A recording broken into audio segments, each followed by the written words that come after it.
Selamat sore Tribuners, bagaimana kabar Anda sore hari ini? Senang sekali, saya Ilu Devisania dapat kembali menyapa Tribuners kali ini dalam program Tribun Timur Update. Tribuners, pertandingan antara PSM Makassar dan melawan Bali United yang dinyatakan bahwa kalah 0-1. PSM Makassar tak boleh berlarut dalam kekalahan dari Bali United pada pekan 30 Liga 1 2024-2025. PSM Makassar takluk 0-1 dari Bali United di Stadion BJ Habibie Parepare pada Jumat 25 April 2025 malam. Untuk melihat seperti apa evaluasi dan juga terkait pertandingan dari PSM Makassar melawan Bali United, kita sudah terhubung dengan reporter Tribun Timur.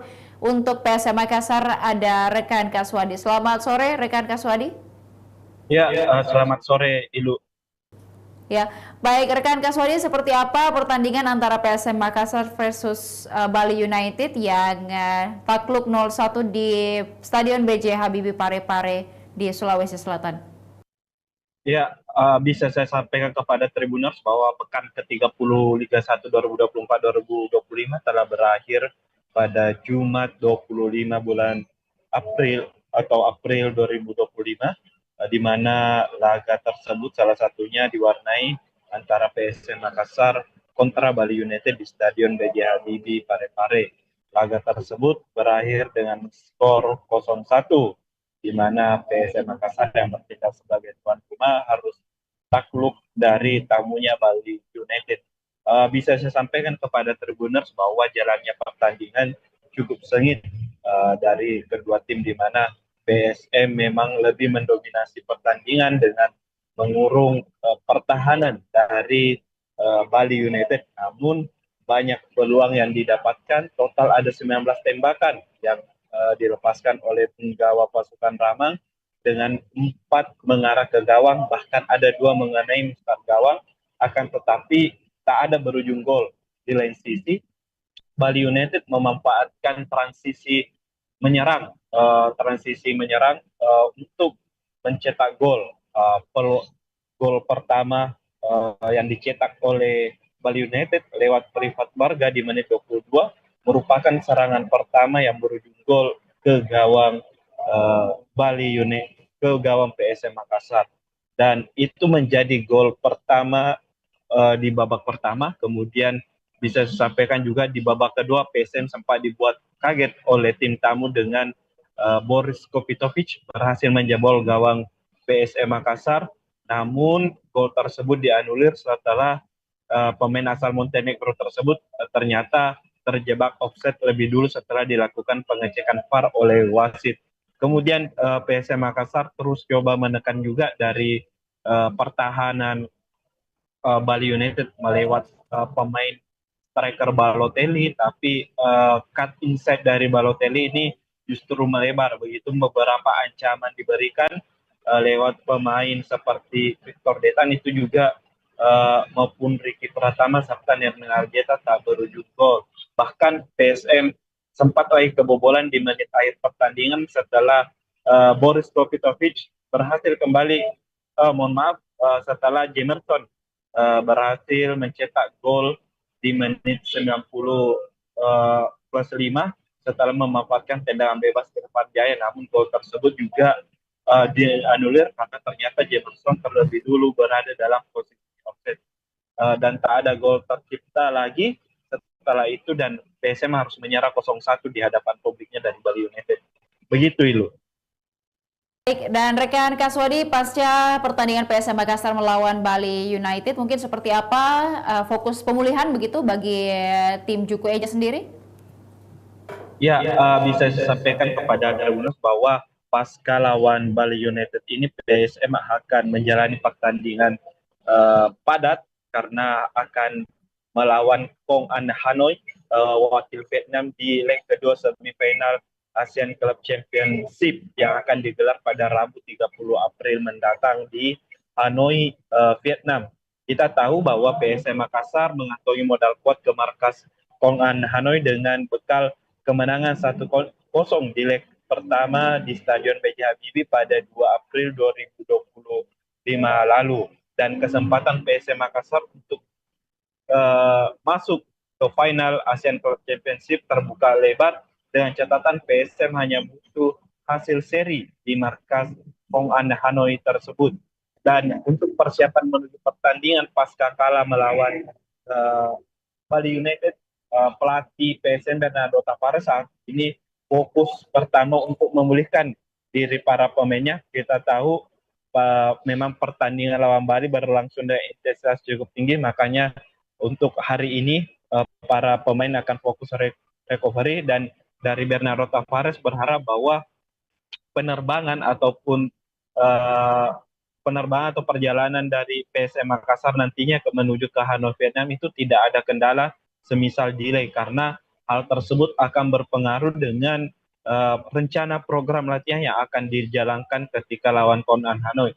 Selanjutnya adalah Bernardo Tavares juga mengevaluasi beberapa sektor yang dinilai kurang. Pertama yang memang menjadi masalah PSM yakni penyelesaian akhir. Itu tadi sudah disampaikan di awal bahwa PSM mengantongi 19 tembakan, 4 diantaranya mengarah ke gawang dan 2 mengenai mistar gawang. Ini menandakan bahwa PSM kurang efektif dalam penyelesaian air, dan hal inilah yang akan diperbaiki utamanya dalam hal akurasi. Begitupun ketika PSM Makassar melakukan transisi, baik itu transisi secara menyerang maupun transisi bertahan, bahwa PSM ketika transisi menyerang ini kerap alami kebuntuan ketika berada di garis 16 pertahanan lawan.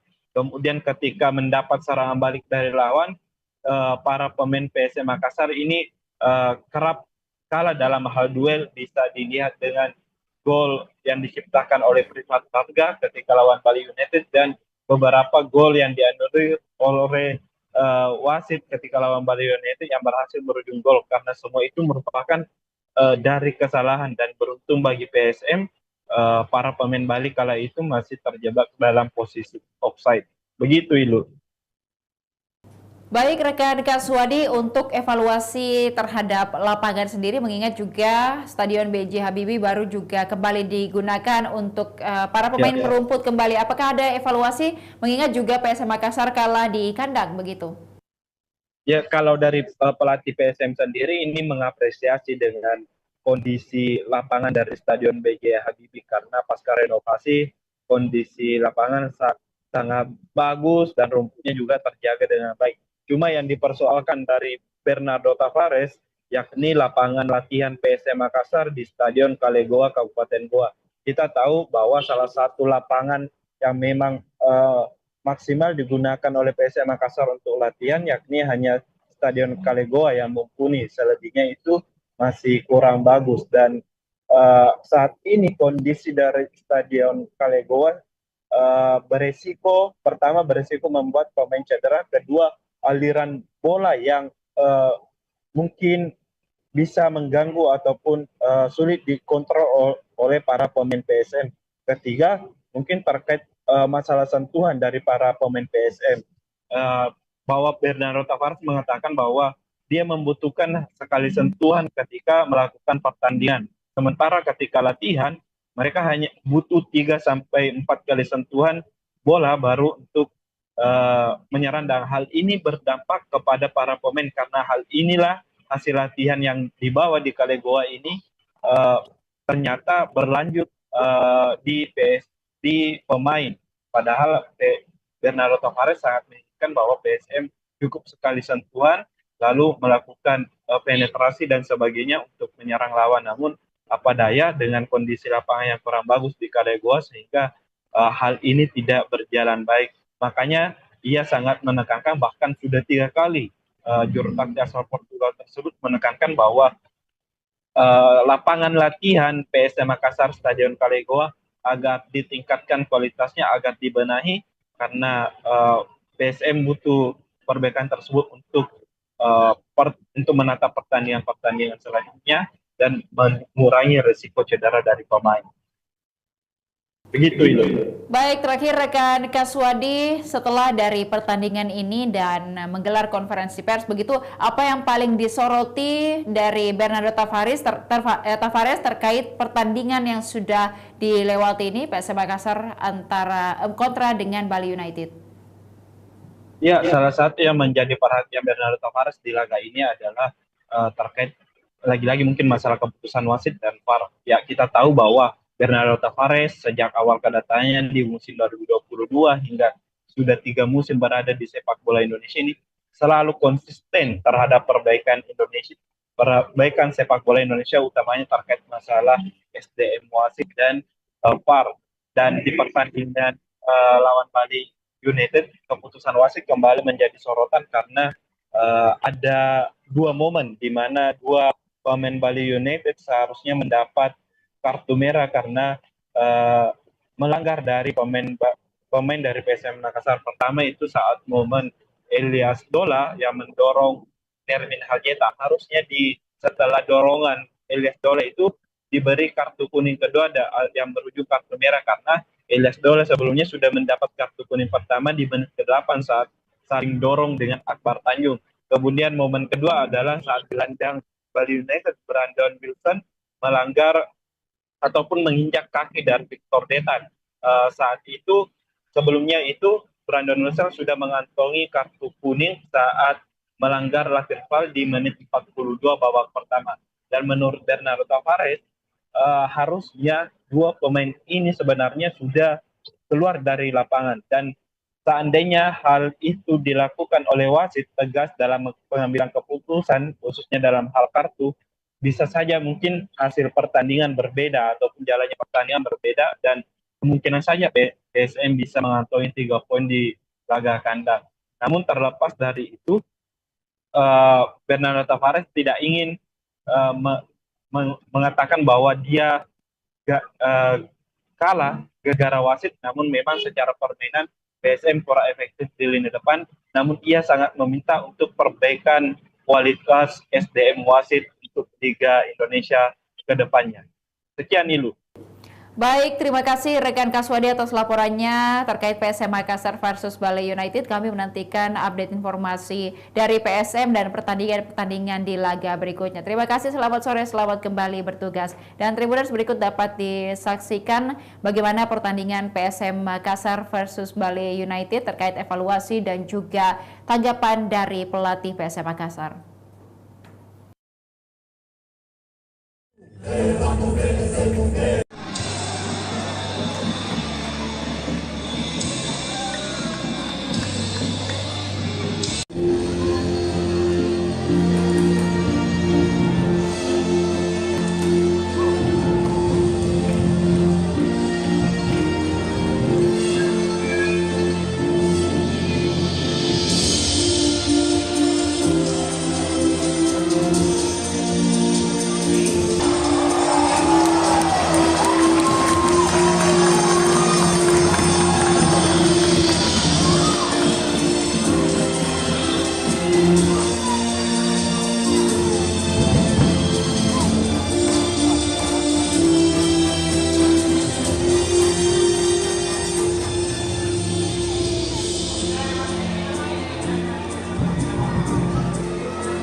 Almarhum Bapak Abdi Tunggal, legenda PSM Makassar dan mantan pemain Timnas Indonesia. Doa kita mulai.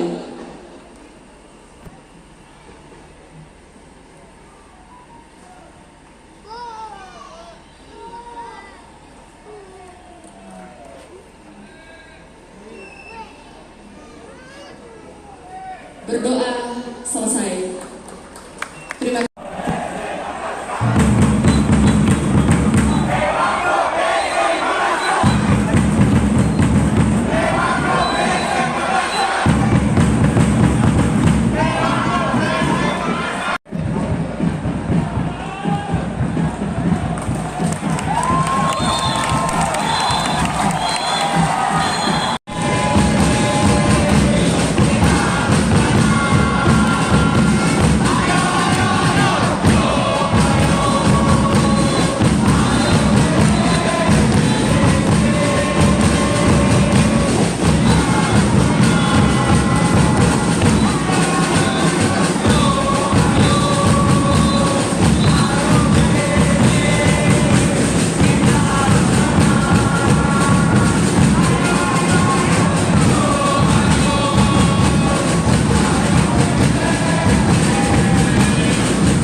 already have kartu kuning and make this to learning, it's the second yellow card.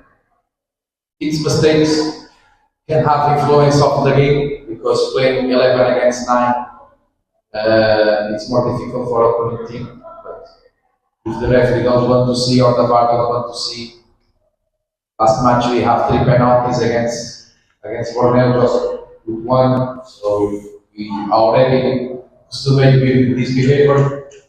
But it's not just this. I don't understand why I get kartu kuning. And we spent 4 minutes and a half when you get kartu kuning.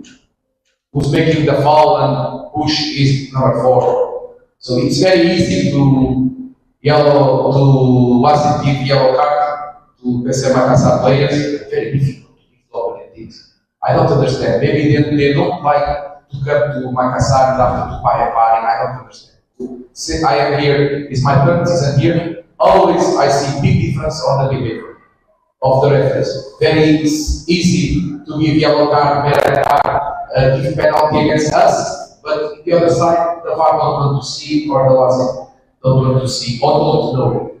So we don't lose because the referee, we lose because we conceded goals and we not score. Because we already have games that we are playing 11 against 10 and we not win. So, but this is a Tinabagus performance in my opinion. Also, he allowed since the first minute that they are stopping the game, and after go to give yellow card on the last moment to opponent goalkeeper just to show that he wants what he wants. He is the man of the match, in my opinion, because if Bali make this on the competition that we want to participate, Bali for sure not to go to finish with 11 players. But this is not excuse.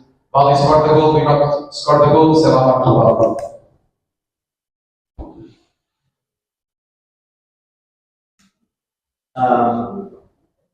Di momen tersebut salah satunya adalah nomor 6. Dia sudah mempunyai kartu kuning sebelumnya, dan di klip tersebut kalian bisa melihat dengan jelas bahwa dia menginjak kaki pemain kita, Ricky. Harusnya itu diganjar kartu kuning kedua, namun wasit tidak melakukan hal tersebut.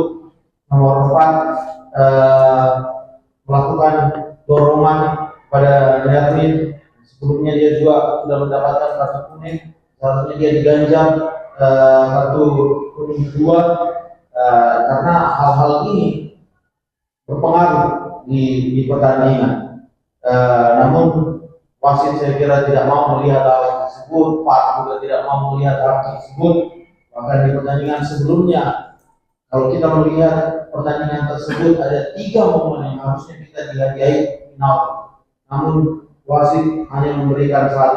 Kalau kita bicara soal aturannya, dan saya kira dan juga hal yang lain yang lucu bagi saya adalah saya tidak mengerti kenapa Akbar mendapatkan kartu kuning, sedangkan yang mendorong atau melakukan tindakan agresif itu adalah nomor 4. Kenapa Akbar yang diberikan kartu kuning? Dan ini tren yang saya lihat selama beberapa tahun bekerja di PSM, terlalu mudah untuk memberikan kartu kuning kepada PSM dan sulit untuk memberikannya kepada lawan, dan terlalu besar perbedaannya perlakuan daripada wasit. Dan kadang-kadang juga VAR untuk tim lawan itu seperti tidak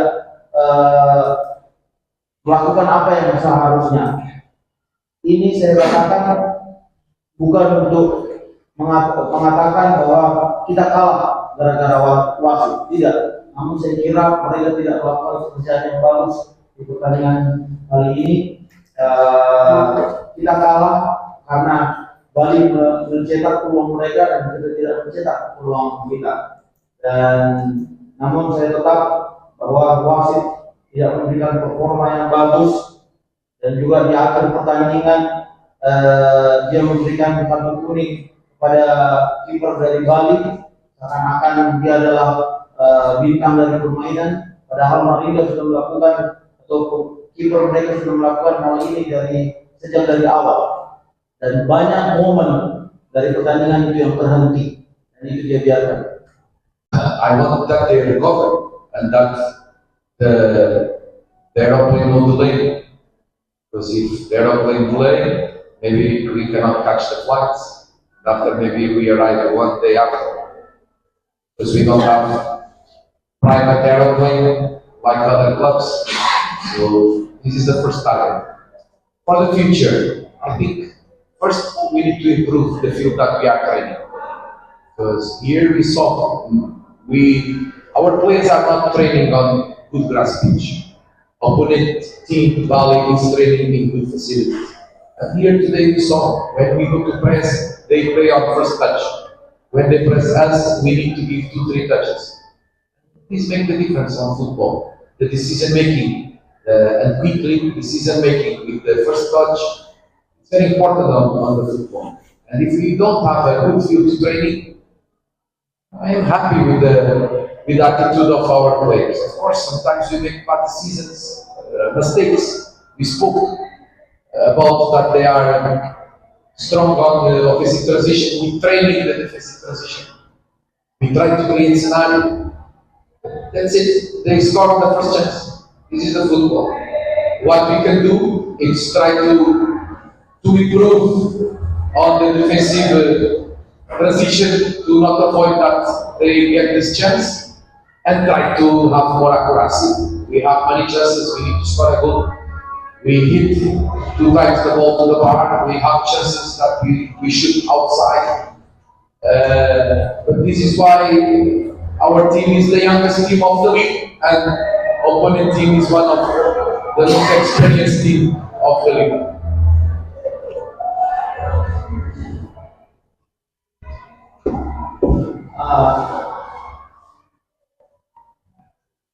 Pertama-tama saya ingin pemain pulih. Ingin pemain pulih, dan saat kita melakukan perjalanan, penerbangan yang kita akan naiki tidak delay, bahkan tidak ada masalah dengan jadwal kita, karena akan sangat repot pada saat kita tiba 1 hari lebih lambat daripada perencanaan kita. Ini akan merumitkan masalahnya. PSN tidak punya jet pribadi untuk melakukan hal ini, jadi kita bergantung pada itu. Dan saya kira kita harus tingkatkan lapangan latihan kita. Kita berlatih di lapangan latihan seperti yang kalian tahu, Gua, dan di situ kita tidak bisa memainkan satu sentuhan. Pada saat kita melakukan pressing pada Bali, mereka memainkan satu sentuhan.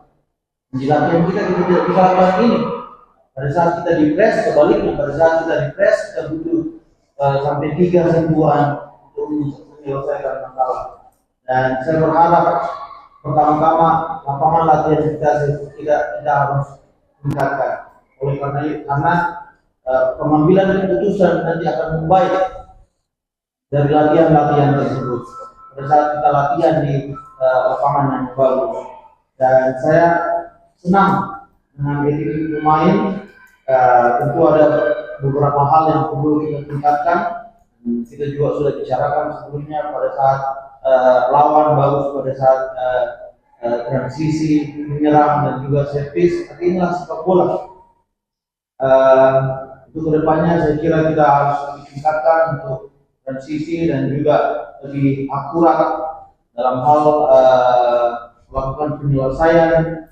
Kita buat peluang yang kena tiang dan juga shoot dari luar kotak, itu yang kita harus lakukan. Dan makanya saya selalu sampaikan bahwa tim kita adalah tim yang paling muda di Liga 1, sedangkan lawan tim yang memiliki segudang pengalaman. Demikian Tribun Timur Update kali ini, Tribuners. Jangan lupa saksikan berita dan program menarik lainnya hanya di kanal YouTube dan Facebook Tribun Timur, mata lokal menjangkau Indonesia. Saya Ilu Devisania beserta seluruh kerabat kerja pamit undur diri. Terima kasih dan sampai jumpa. Download Tribun X sekarang, menghadirkan lokal menjadi Indonesia.